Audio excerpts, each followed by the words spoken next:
Good morning and welcome to the third video. That's if you've watched the other two. So today I want to address time.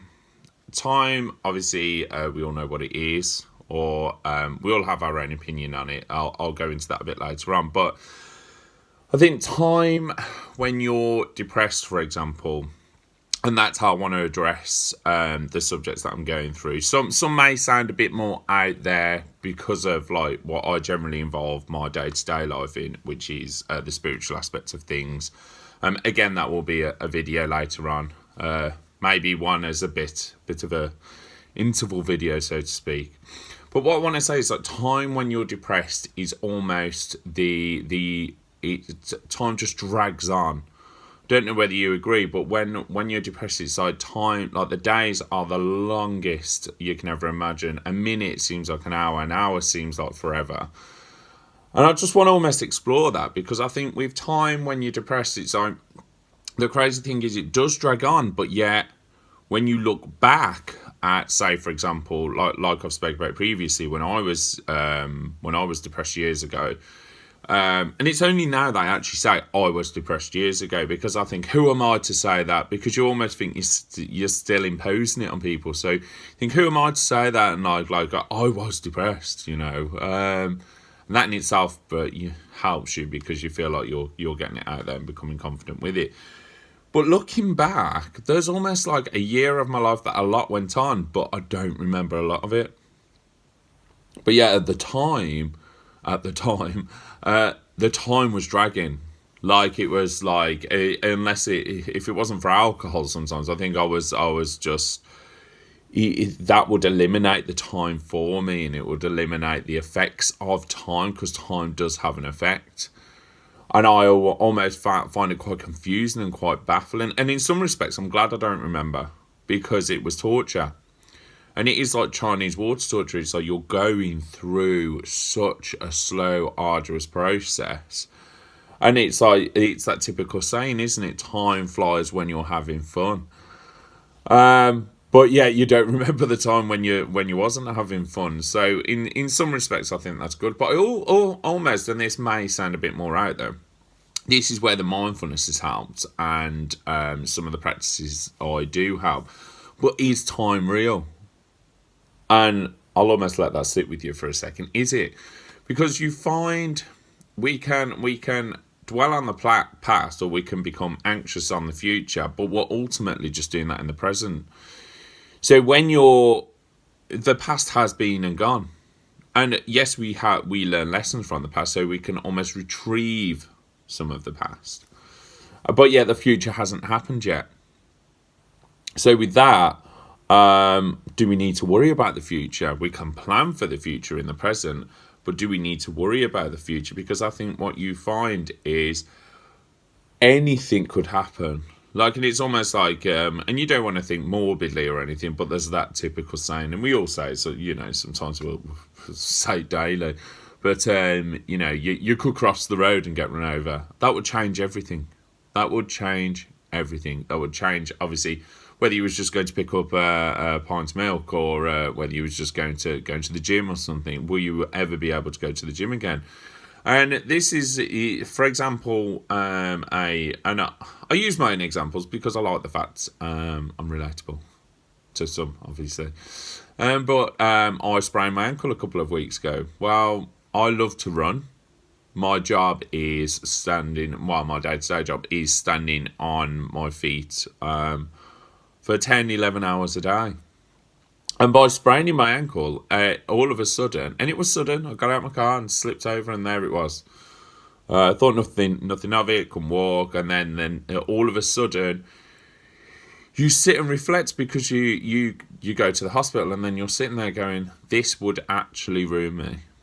This would actually ruin me. And without being melodramatic, there was enough going on as it was, and it was that, would I be able to work? Then I've got a mortgage, then I've got my bills to pay, then, and even, and it may sound selfish, say even my fun activities that I like to do, going to see my friends, or just being silly, even that would have been put to a halt. And it was, for that weekend, it was very much put to a halt. And I enjoyed reading my books and I enjoyed having the time off. But then by the Tuesday, I think I was back in work, and then by the Saturday, the ankle was playing up again. But what I'm trying to say is anything could happen to affect your time.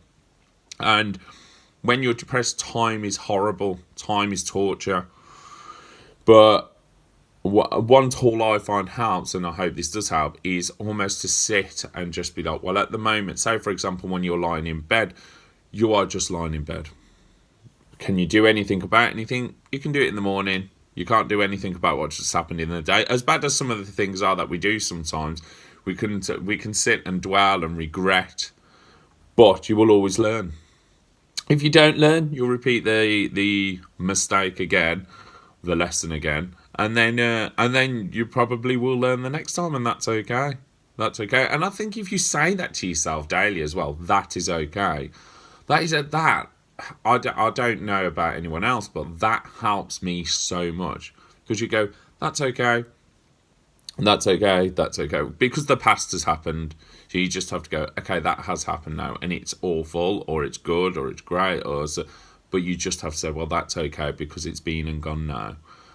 Well, you don't have to say that, it's up to you. But I just find just those simple words really do help.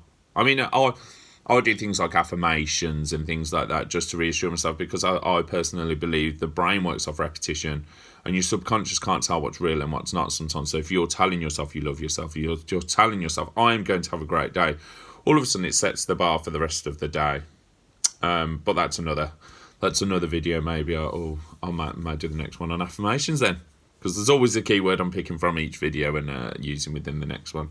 But what I almost want to say is just the future is the future, and we can plan for it till we're blue in the face, but anything could happen to change or adjust or in the most extreme case, remove the future. But the past has happened, and we can't do anything to change that. We can't do anything about some of the mistakes we've made. If we sit and reflect on the past, there's the lesson in itself. Because I think sometimes when we go, nope, that was fine, and you just ignore it and you drown it out, then you're going to repeat the past in some of the lessons, the karmic lessons we're supposed to go through. But if you stand back, you almost don't judge them. You treat it with neutrality. You literally go, okay. Because when you start seeing things as not necessarily negative, you go, okay, that's not great. And if something doesn't serve you, and it is in fact negative, and this is usually what someone else is doing to you, or another situation is doing to you, or you walk into a situation, you have every rhyme and reason to walk away from that situation. And that's a negative situation I'm referring to. So I think when it comes to negativity, we usually learn from it. Hence, things like walking away. Walking away in itself is an answer, is a lesson. Or we choose to address the situation again, learning. Or if we avoid a situation, we'll possibly be within that situation again. And that's using the past. That's using the past as a positive. The past is always positive. Silly as that sounds, it's always positive. We learn a lot. Even with death, we learn humility, we learn compassion. We learn when you see someone who's had someone die, you see something change within their face. And I think everything teaches us a lot. And almost what I want to finish on is sometimes we don't start, because we're not invincible. Time isn't for us infinity. We might be lucky if we make it to 80. But what I do want to say, this is not morbid, but sometimes we don't start living till we're dying.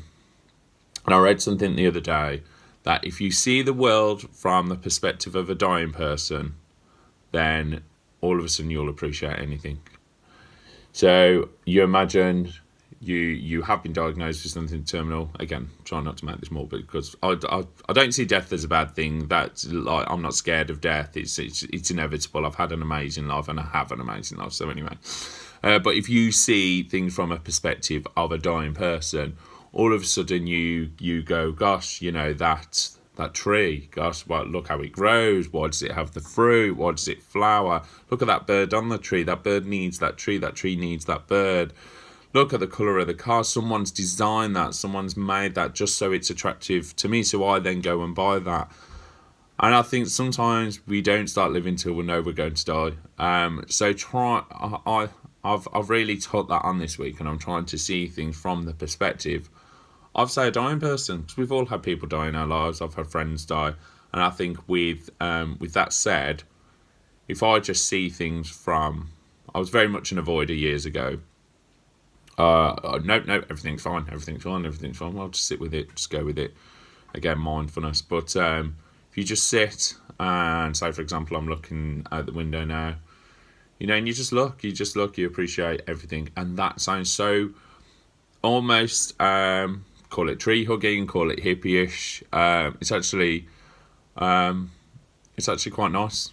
And it is positive. I know I've addressed the positive thinking before, and it's okay if you don't think positive. It's okay if you just be mindful and go, the grass is green.